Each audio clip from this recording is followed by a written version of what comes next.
Timothy Swift here, Royal LePage Tarot Company. How are you? Today I'm going to go over the reasoning behind purchasing now versus waiting to purchase when interest rates drop. So let me just share my screen. Always have to find this button. And I'm going to pull up this form.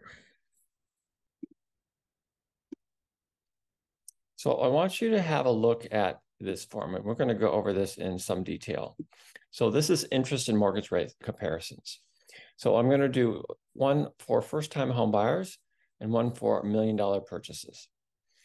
So for a first-time home buyer, we're generally looking between $500,000 and $600,000 for a condo in the Greater Toronto area.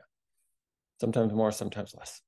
So on a $500,000 condo, with 20% down, which is $100,000, your mortgage at 5% is $2,326.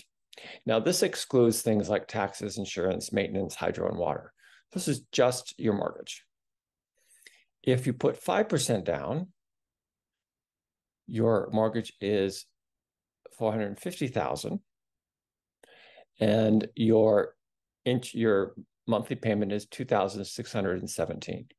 But with a 5% mortgage, you're also required to have Canada Mortgage Housing Corporation insurance up front, and that would be $17,010. Land transfer tax for the first-time home buyer would be $4,475. Now,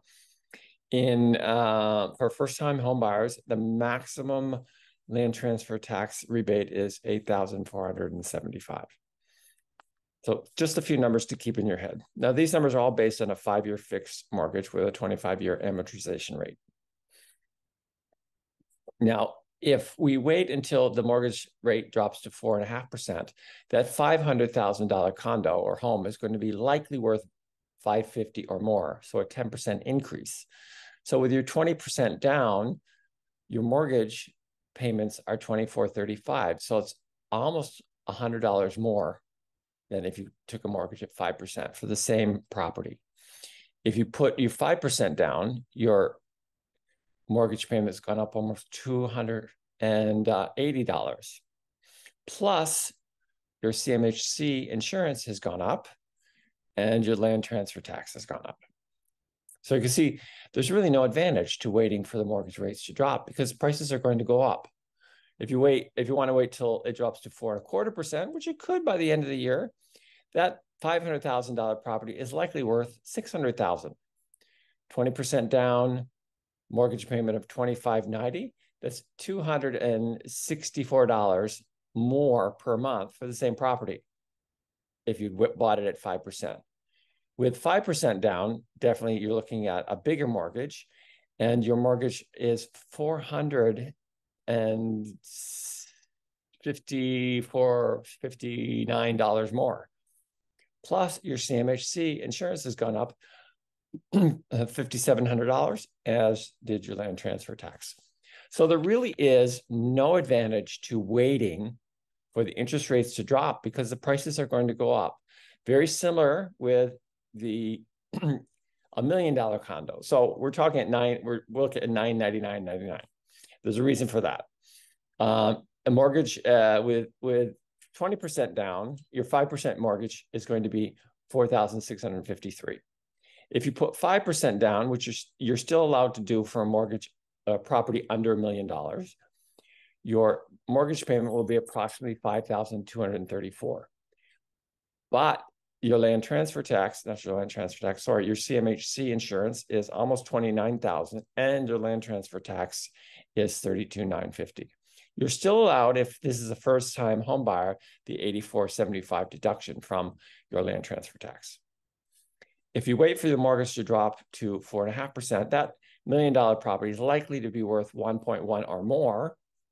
20% down, which would be required because there's no 5% down on mortgages over $1 million. Your payment's $48.71.